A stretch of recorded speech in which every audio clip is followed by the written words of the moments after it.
สวัส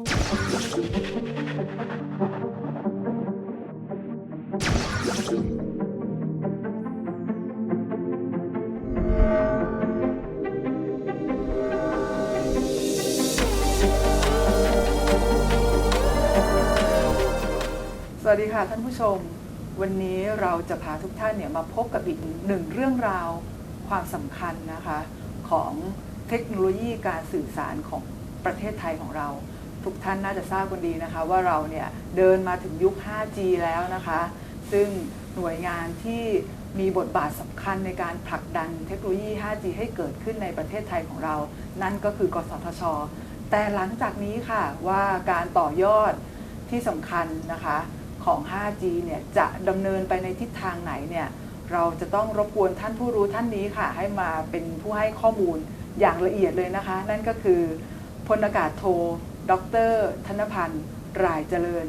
รองเลขาธิการกสทช.ซึ่งนั่งอยู่เราตรงนี้แล้วสวัสดีค่ะดร.สวัสดีครับคุณกล้วยครับ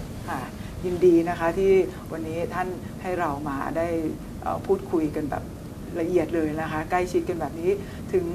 ความเป็นไปค่ะสำหรับเทคโนโลยีการสื่อสารของเราในทุกวันนี้ที่ดำเนินมาถึง 5G แล้วค่ะท่านดร.ทีนี้เราอยากให้เล่าต่อค่ะว่าความเป็นมาเป็นไปเป็นอย่างไรนะคะแล้วก็ในอนาคตค่ะจะดำเนินต่อไปในทิศทางไหนคะดร.ครับก็จริงๆแล้วนะครับอย่างที่ทุกท่านก็คงทราบนะครับว่าเทคโนโลยี 5G นั้นเสมือนกับเป็นเทคโนโลยีการสื่อสารไร้สายนะครับในเมื่อเรามาถึงยุค 5G แล้วจริงๆในเรื่องของการต่อยอดมันได้มีมาอย่างต่อเนื่องนะครับถ้าว่าไปแล้วก็คือนับตั้งแต่ที่เรามีเริ่มต้นยุคการสื่อสารไร้สายใหม่ๆตั้งแต่มี 1G 2G 3G 4G นะครับจนมาถึง 5G ซึ่งการต่อยอดหลักแล้วมันขึ้นอยู่กับทางด้านเทคนิคแล้วก็ขีดความสามารถในแต่ละยุคหรือในแต่ละ G นั้นนะครับการสื่อสารไร้สายมันก็ขึ้นอยู่กับทั้งเทคโนโลยีที่มันมีวิวัฒนาการที่ดีขึ้นนั่นก็คือหมายความว่าเรามีการเปลี่ยนนะครับการสื่อสารจากเดิมที่ผู้คุยเป็นอย่างเดียวมาเป็น voice มาสู่ data มาสู่ข้อมูลมากขึ้นแต่สิ่งที่ผมอยากจะพูดเพื่อทำความเข้าใจนะครับเพื่อให้ทุกท่านรับทราบ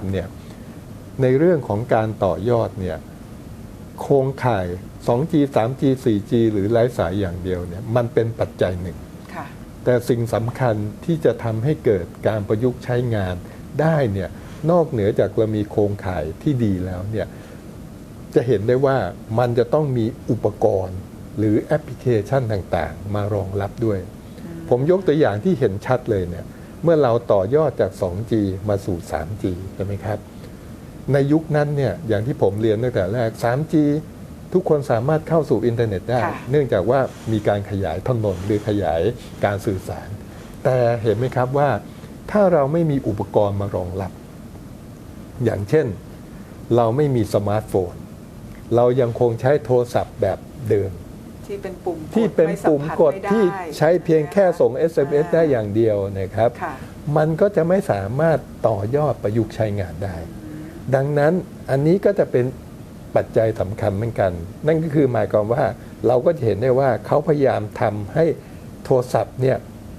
ที่เขาเรียกว่าเป็นสมาร์ทโฟนอย่างที่เรารู้จักกันในนามของ iPhone นะฮะหรือของ Samsung อะไรมันก็จะต้องเป็นสมาร์ทโฟนด้วย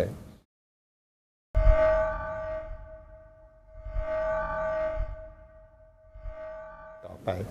แต่ส่วนอีกประการหนึ่งนะครับนอกเหนือจากความเร็วความหน่วงต่ำแล้วอีกประการหนึ่งก็คือจะต้องสามารถตอบสนองรองรับอุปกรณ์การใช้งานภายใน1พื้นที่ตารางกิโลเมตรซึ่งจากเดิม 4G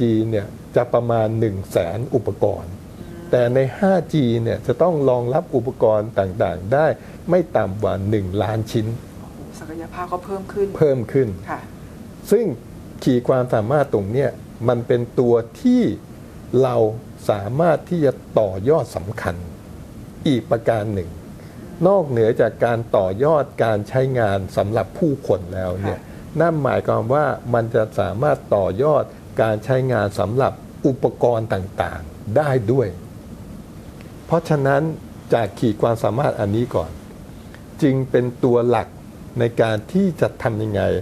เราถึงจะใช้ประโยชน์จาก 5G หรือจากการต่อยอดใน 5G นั้นได้ นั่นเขาถึงบอกว่า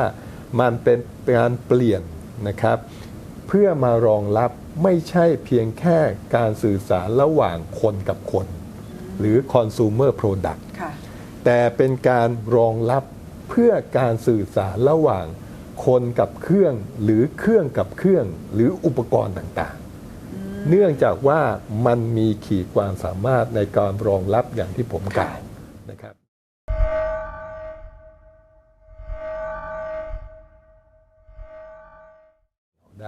ทีนี้ 5G คีย์เวิร์ดแรกที่ผมอยากจะแนะนำในทุกภาคส่วนอุตสาหกรรมนะครับที่เราสามารถต่อยอดได้ขีดความสามารถที่ผมกล่าวแล้วว่าอันหนึ่งก็คือรองรับการเชื่อมต่ออุปกรณ์นับล้านชิ้นนั่นหมายความว่า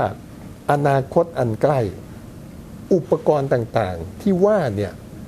เราจะต้องทำให้เป็นสมาร์ทดีไวซ์เช่นเดียวกันกับสมาร์ทโฟนนะครับยกตัวอย่างง่ายๆอุปกรณ์ที่เราเห็น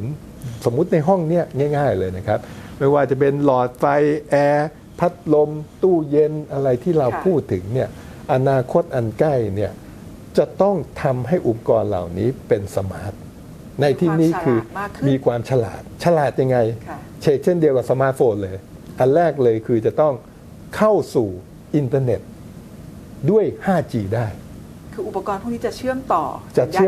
สัญญาณอินเทอร์เน็ตได้นะครับเพราะเนื่องจากว่าสมัยก่อนอาจจะยังเชื่อมไม่ไหวเพราะว่ารองรับไม่ได้แต่อันเนี้ยผมเชื่อว่าในอนาคตอันใกล้อุปกรณ์ไม่ว่าจะเป็นหลอดไฟอะไรพวกเนี้ยเราทำให้เป็นการเชื่อมต่อเข้าสู่อินเทอร์เน็ตหรือศัพท์อีกอันหนึ่งคุณกล้วยอาจจะเคยได้ยินก็คือเข้าสู่ IoT Internet of Things ทุกอุปกรณ์นั้นเชื่อมเข้าสู่อินเทอร์เน็ตซึ่ง 5G นี่รองรับได้อย่างสบายเช่นเดียวกันกับที่เขามีเคสในลักษณะของการผ่าตัดทางไกลนะครับคุณหมออยู่ที่หนึ่งผ่าตัดอีกที่หนึ่งอันนี้สั่งการได้เพราะนั้นการสั่งการอันนี้เหมือนกันเมื่อคุณหมอจริงๆสั่งปุ๊บไอ้ทางนู้นก็จะต้องไปทันทีอันนี้คือสิ่งที่ 5G นั้นมารองรับเฉพาะเคสนี้ใช่ไหมครับเพราะอันนี้ก็คืออย่างที่ว่าถ้ามันไม่มีการตอบสนองที่เร็วทันทีความหน่วงที่ต่ำมันก็จะไม่สามารถเกิดเคสในลักษณะนี้ได้เพราะฉะนั้นอันนี้คือสิ่งที่เราอยากที่จะให้ทุกภาคอุตสาหกรรมเนี่ยมาต่อยอดการใช้งานทีนี้การต่อยอดการใช้งานอย่างที่ผมกล่าวมันไม่ใช่เพียงแค่มีแค่ 5G แล้วจะทุกอย่างได้มันยังไม่สักเซสมันก็จำเป็นที่ต้องมี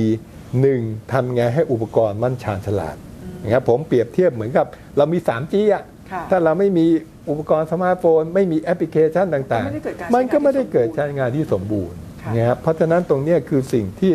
ทางกสทช.หรือทางเราเนี่ยก็อยากที่จะสนับสนุนนะครับเพื่อให้เกิดความเข้าใจแล้วก็เพื่อให้เกิดทุกภาคอุตสาหกรรมเนี่ยมาใช้ประโยชน์มาใช้ต่อยอดให้เกิดความสมบูรณ์หรือประยุกต์ใช้งานได้สูงสุดในลักษณะนั้นนะครับทีนี้นอกเหนือจากการทำความเข้าใจอย่างเช่นวันนี้ก็เป็นตัวอย่างอันดีอันหนึ่งนะครับที่ได้มาทำความเข้าใจแล้วเนี่ยจริงๆทางสำนักงานกสทช.เองเราก็มีกองทุนนะครับซึ่งเราก็ให้การสนับสนุนมหาวิทยาลัยต่างๆนะครับไม่ว่าจะเป็นทางจุฬาลงกรณ์ทางภาคกลางทางขอนแก่นภาคอีสานทางเชียงใหม่ทางสงขลาอะไรนะครับมาศึกษาอย่างที่ผมเล่ามาเนี่ยนะครับว่าจะทำไงให้นอกเมื่อเรามีโครงข่ายแล้วเนี่ยจะต้องอุปกรณ์อะไรยังไงเพื่อให้มันเป็นสมาร์ทเพื่อให้มันเกิดใช้ตรงนี้ได้นะครับให้เขาได้ร่วมพัฒนานะครับแต่อันนี้ก็เป็นสิ่งที่สำนักงานกสทช.สนับสนุนในเชิงกองทุน R&D แต่สิ่งที่เราอยากที่จะร่วมกับภาคอุตสาหกรรมจริงๆอย่างที่ผมได้กล่าวเนี่ยภาคอุตสาหกรรมก็น่าที่จะมาคิดหรือทำอุปกรณ์พวกนี้ให้มันdevice ด้วยหรือในแง่โรงงานการผลิตก็จะต้องมีพวกนี้มารองรับมันก็ต้องรองรับตรงนี้มันก็จะเกิดการต่อยอดใช้งานแล้วก็เกิดประโยชน์ทั้งในเชิงเศรษฐกิจนะฮะสังคม ต่อประเทศชาติจริงๆนะครับอันนี้คือสิ่งที่ก็อยากที่จะเล่ากันให้ฟังนะครับวันนี้เห็นภาพชัดเจนนะคะถึงบทบาทความสำคัญของเทคโนโลยีแล้วก็ภารกิจ